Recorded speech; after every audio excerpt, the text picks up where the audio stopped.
मैं आप सबको बहुत बहुत बधाई देता हूँ, बहुत बहुत शुभकामनाएं देता हूँ। और विशेष तौर से आज के इस कार्यक्रम की शुरुआत करने के लिए, जब पहला संबोधन करने के लिए भाई आशीष जी यहाँ पर आए, तो पूरा मंत्रोच्चारण के साथ इन्होंने शुरुआत की और बहुत बेहतर ढंग से। और मैं इस बात को दावे के साथ कह सकता हूँ, जो हालात बने, जो परिस्थितियां बनी हैं,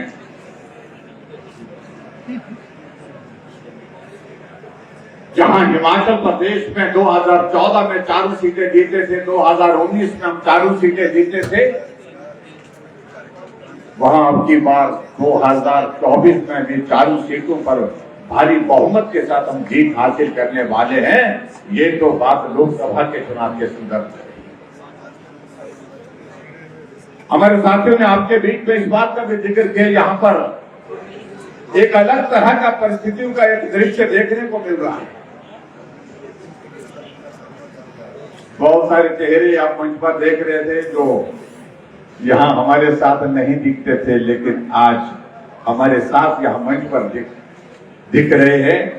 मैं सभी साथियों का अभिनंदन करता हूँ, स्वागत करता हूँ अपने परिवार में, मोदी परिवार में, और विश्वास दिलाता हूँ, भरोसा दिलाता हूँ कि आपको पूरा सम्मान के साथ साथ में पूरा सहयोग इस प्रकार से इस परिवार में देने की आवश्यकता रहेगी, वो निश्चित रूप से। अब की बार का ये लोकसभा के चुनाव के साथ और भी बहुत सारी चीजें जुड़ी हुई हैं, और अब की बार हमीरपुर लोकसभा क्षेत्र के जिम्मे बहुत बड़ा काम है, और मुझे पूरा भरोसा है कि निश्चित रूप से हमीरपुर लोकसभा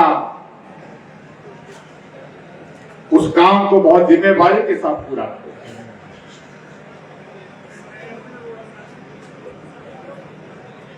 हमारे मुख्यमंत्री सुखविंदर सिंह सुक्खू जी आजकल बहुत ज्यादा बोल रहे हैं, और पिछले कल मालूम पड़ा कि यहां गांधी चौक से टहलते टहलते गए,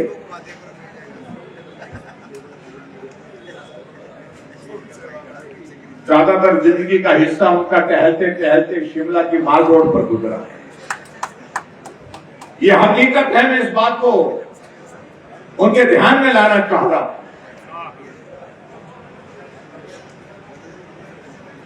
मेरे बारे में कहने लगे कि जयराम ठाकुर आजकल हमीरपुर आ रहे हैं।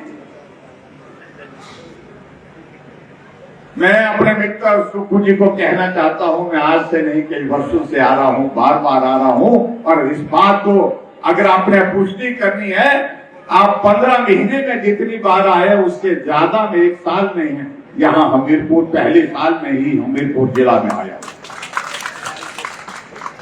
आज अगर हमीरपुर जिला के अंतर्गत जो उद्घाटन के कार्य आपके हाथों से हो रहे हैं, उनका शिलान्यास हमारे हाथों से हुआ है, ये भी मैं कहना चाहता हूं। इस बात को भी उनको ध्यान में रखना चाहिए। और कई बार मुझे सचमुच में इस बात को लेकर के थोड़ा दया का भाव भी आता है, क्योंकि हालात ऐसे अपने हाथों से पैदा किए, जिसके कारण वो आज पश्चाताप कर रहे हैं। कहने को तो सुख की सरकार, लेकिन सुख की अनुभूति मुझे लगता है कि सुक्खू भाई आपको भी नहीं हो पाएगी। बाकी की तो बात छोड़ी, और हो गई कैसे? आप अपने जिला के विधायकों को भी दलित करते हैं। आप अपने जिले के विधायकों को आपकी पार्टी से जो जीत करके आए थे, आपके साथी थे, उसके बावजूद उनके काम नहीं करते।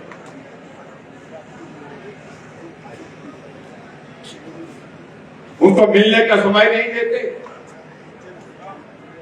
ये लोकतंत्र है, ये लोकतंत्र चुने हुए प्रतिनिधियों की वजह से चलता है। अगर हिमाचल प्रदेश में सरकार है तो सरकार विधायकों के बलबूते चलती है, और विधायकों का सम्मान अगर मुख्यमंत्री करता है तो स्वाभाविक रूप से, तो आप समझ लीजिए कि वो कार्य प्रणाली बहुत लंबे समय तक नहीं चल सकती है, उसका परिणाम अभी आज आपके सामने है। नवरात्रों के दिन चले हुए आजकल सुखू भाई जी सरकार में बने, मुख्यमंत्री बने, पहला अभियान क्या आया कि मैं उस प्रदेश से जीत करके आया हूं जहां इनकी राष्ट्रीय अधिवेशन था, शायद मैं एकदम आंध्रा में था, कहीं था, जहां 97% हिंदू है, उस पार्टी को मैं हिंदुओं की पार्टी को हरा करके आया। ठीक है, कहा भाई राजेंद्र राणा जी ने, लखनपाल जी ने, आशीष जी ने, अरे सनातन का विरोध कर रहे हो आप, हिंदू हो करके हिंदुओं के खिलाफ बोल रहे हो आप, और इसकी स्वाभाविक रूप से इसकी कीमत चुकानी पड़ेगी, ये बात तय थी। और मुझे लगता है कि आजकल के जो राजनीतिक परिस्थितियां बन रही है वो उसी दिशा में इंगित करती है।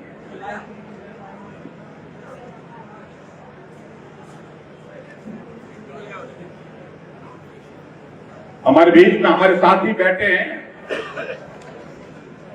जब जलालत की पराकाष्ठा हो गई, उन्होंने निर्णय किया कि अब कदम उठाने का वक्त आ गया। अब कदम उठाने का अगर वक्त आ गया है, अब पीछे मुड़ करके नहीं देखना है। अंजाम क्या होगा ये भी मालूम था, लेकिन फिर भी उसके बावजूद उन्होंने कहा कि अब कदम आगे बढ़ाना चाहिए। और भाई और बहनों, इस प्रकार का कदम अगर कोई उठाता है, हर कोई नहीं उठा सकता है। जो सच्चे हैं, जो पक्के हैं, जो दमदार हैं, वही इस प्रकार का कदम उठा सकते हैं। और इसलिए हमारे साथियों ने इस तरह का ये कदम उठाया। परिणाम मालूम था क्या होने वाला है। जब हमें मालूम पड़ा कि इस तरह का कदम उठा रहे हैं, हमने कहा कि आप खतरे में अपनी विधानसभा की सदस्यता को डाल रहे हैं। कहा कि कोई परवाह नहीं है, लेकिन जलालत का दौर लंबा नहीं कर सकते हैं। हम आत्म सम्मान के साथ जीना चाहते हैं, हम आत्म सम्मान के साथ काम करना चाहते हैं। और जब आत्म सम्मान की बात आती है भाई और बहनों, तो बाकी सारी चीजें छोटी। अब मुझे तो कहा, आजकल मुझे भाषण सुना रहे हैं, सुखू भाई जी कह रहे हैं जयराम का हिसाब बहुत कमजोर है। मेरा तो कमजोर ही रहा, और मैं सही मायने में बड़ा हिसाब तब करता भी था।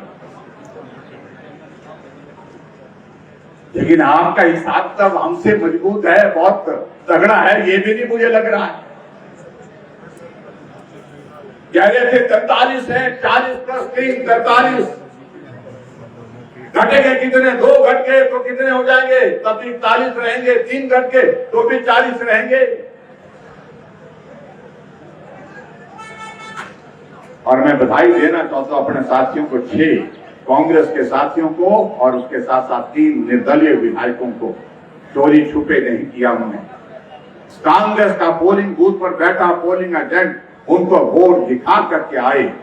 ये हम करके आए हैं, इसलिए करके आए हैं क्योंकि जलालत का दौर बहुत लंबा।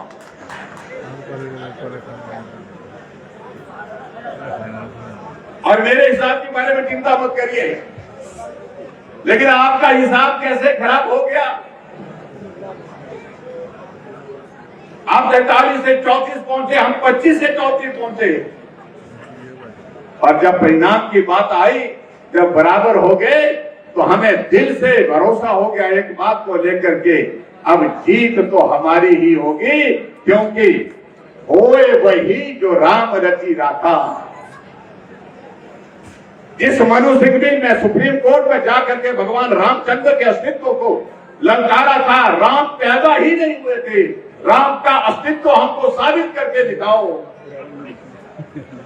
राम काल्पनिक है, सिर्फ भावनाओं में निर्णय नहीं कर सकता है। वही मनु सिंह जी राज्यसभा के कैंडिडेट थे कांग्रेस पार्टी के। और जब हमको लगा कि आज निर्णय जो होगा, निर्णय वही होगा, जो राम भक्त हैं, भगवान रामचंद्र जी का आशीर्वाद राम भक्तों के साथ होगा। पर्ची निकली, पर्ची निकलने के बाद निर्णय यही हुआ कि भारतीय जनता पार्टी के सांसद हर्ष महाजन चुनाव जीत। इसलिए सनातन के खिलाफ मत बोलो मेहरबानी करके, नहीं तो परिणाम इसी प्रकार के देखने को मिलेंगे। भाई और बहनों, मैं एक बात कहूं, मैं सोचता था सुक्खू भाई सीधे आदमी हैं, सच बोलने वाले हैं, लेकिन हिमाचल प्रदेश की विधानसभा के अंदर हमने इस प्रकार से देखा उनका पूरा 15 महीने के कार्यक्रम, सारे झूठ के रिकॉर्ड हिमाचल प्रदेश के इतिहास में आज तक तोड़े हैं तो सुक्खू भाई जी के नाम है। जब भी बोलते हैं झूठ बोलते हैं। गारंटी का जिक्र जहां मुझसे पहले साथियों ने किया, मैं उस पर जाना नहीं चाह रहा हूं, लेकिन हमने इस बात को देखा कि हिमाचल प्रदेश की राजनीति में जिस तरह बदले की भावना के साथ काम करने की शुरुआत उन्होंने पहले दिन से की। हमने कहा परिणाम अच्छा नहीं होगा। मैंने व्यक्तिगत रूप से उनको फोन करके कहा, ये जो चले हुए संस्थान, खुले हुए संस्थान आप बंद कर रहे हैं, ये आप अच्छा नहीं कर रहे हैं। और हिमाचल प्रदेश में आज से पहले किसी ने नहीं किया। इसके परिणाम अच्छे नहीं होंगे। 1000 संस्थान हिमाचल प्रदेश में बंद किए और उसके बाद कहते हैं कि बंद करने के लिए हिम्मत चाहिए। हिम्मत का मैं जिक्र करना नहीं चाहता हूं, उस सारी चीज को मैं छोड़ देना चाहता हूं, लेकिन आगे बढ़कर के जब हालात आज के इस दौर में जहां पर पहुंचे तो हमारे साथी, जितने भी साथी हैं, उनके परिवारों के ऊपर किस प्रकार से मामले दर्ज करने के लिए आपने शुरुआत।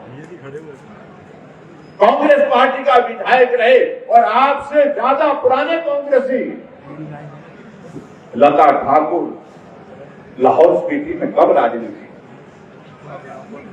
उनके बेटे का जो हमारे विधायक थे, घर का रास्ता जाता था, वर्षों से चलते थे उस रास्ते में, और जब उनको लगा कि ये अपना नहीं है तो घर के रास्ते पर दीवार। हमारे यहां पर विधायक बैठे हैं, उनके कारोबार बंद करने के लिए मामले दर्ज कर दिए गए। ये अच्छी बातें नहीं है। इस देवभूमि हिमाचल प्रदेश में कभी भी इस प्रकार से छोटी बातों में नहीं जाया जाता है, लेकिन उसके बावजूद तुमने किया। और मैं यही कहूंगा उनको, इन सारी चीजों का अंजाम अच्छा नहीं होता भाई। और जो हिमाचल प्रदेश में जो आपने जो किया है इन दिनों में, अब आज हालात ऐसे बने हैं कि जिन विधायकों को कभी आप मिलने से मना करते थे, आज एक एक विधायक को सुबह से शाम तक गिनते हैं, है ना। मेरे पड़ोस में एक विधायक रहते हैं और उनको आज तक चीफ पार्लियामेंट सेक्रेटरी बना के रखा है। एक दिन शाम को आया तो देखा, मैंने कहा बहुत सारी पुलिस वहां पर आई है। मैंने कहा क्या हुआ, अपने स्टाफ वालों को पूछा, ये पुलिस किस बात के लिए आई है? बोलते ये विधायक की सुरक्षा के लिए आई है। हमने कहा विधायक कांग्रेस पार्टी का, सरकार कांग्रेस पार्टी की, तो विधायक की सुरक्षा की आवश्यकता क्या है, कहां परेशानी हो रही है? बोलते सुना जी ऐसा है कि कहीं चला ना। अरे कहां जाएंगे वो? और उसके बाद जब हम शाम को रात को भोजन करने के बाद 10 बजे में देखा एक लाल बत्ती नीली बत्ती वाली गाड़ी सारे जाते बजाते वहां पहुंची, उतरे और वहां पर उन पुलिस वालों से पूछ रहे हैं, है ना। और एक बार नहीं, रात को 4-4 बार उनको पूछ रहे हैं ना। ये हालात पैदा हो गए हिमाचल प्रदेश में आज के दौर में। और इन सारी चीजों के लिए अगर दोषी है, दोष किसी और पर मत दीजिए। जिस प्रकार का आरोप आप लगा रहे हैं, हमारे सब साथियों, 9 के 9 साथियों ने तय किया है, हम डेफेमेशन का, क्रिमिनल डेफेमेशन भी करेंगे। उनको नोटिस दे दिया है। इस बात को उनको समझना होगा, एक मुख्यमंत्री रहते हुए इस प्रकार की बात कहना उचित नहीं है जब तक आपके पास कोई सबूत नहीं। आप इल्जाम लगाए जाते हैं। और हम आपके ऊपर इल्जाम लगाते हैं, विधायक आपके ऊपर इल्जाम लगाते हैं। अरे आपको तो कांग्रेस पार्टी की अध्यक्षा भी कहती है, सुनते नहीं है, मानते नहीं है। हम लोकसभा के चुनाव में जाएंगे कैसे? चुनाव लड़ने से मना कर दिया। सांसद मंडी से कांग्रेस पार्टी की अध्यक्षा ये कहती है, प्रेस कॉन्फ्रेंस करते कहती है, कौन है इसके लिए दोषी? आपका मंत्रिमंडल से त्याग पत्र दे करके चले जाता है, कौन है उसके लिए दोषी? आपका मंत्रिमंडल की बैठक से रोते रोते निकल जाता है, उसके लिए कौन है दोषी? आपका काम करने का तरीका दोषी। इसलिए भाई और बहनों में एक ही बात कहना चाहता हूं, इन सारी बातों के लिए एक दौर ये आया है, आओ इस दौर से बाहर निकले।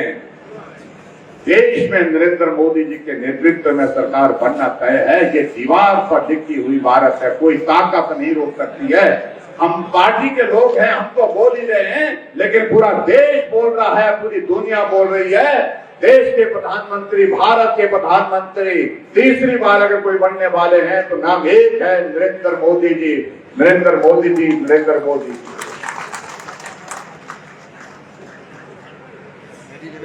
जिस प्रकार से उन्होंने देश के लिए काम किया, समर्पित भाव के साथ काम किया, और जिस प्रकार से भाई अनुराग ठाकुर जी ने हमीरपुर लोकसभा क्षेत्र से 4 बार जीतने का रिकॉर्ड दर्ज किया है। 4 बार जीते, पिछली बार चौथा चुनाव था, 4 लाख वोटों से जीते, और अब की बार 5वां चुनाव है, 5 लाख पार होना चाहिए। इसके लिए हम सब लोग काम करेंगे, मेरा और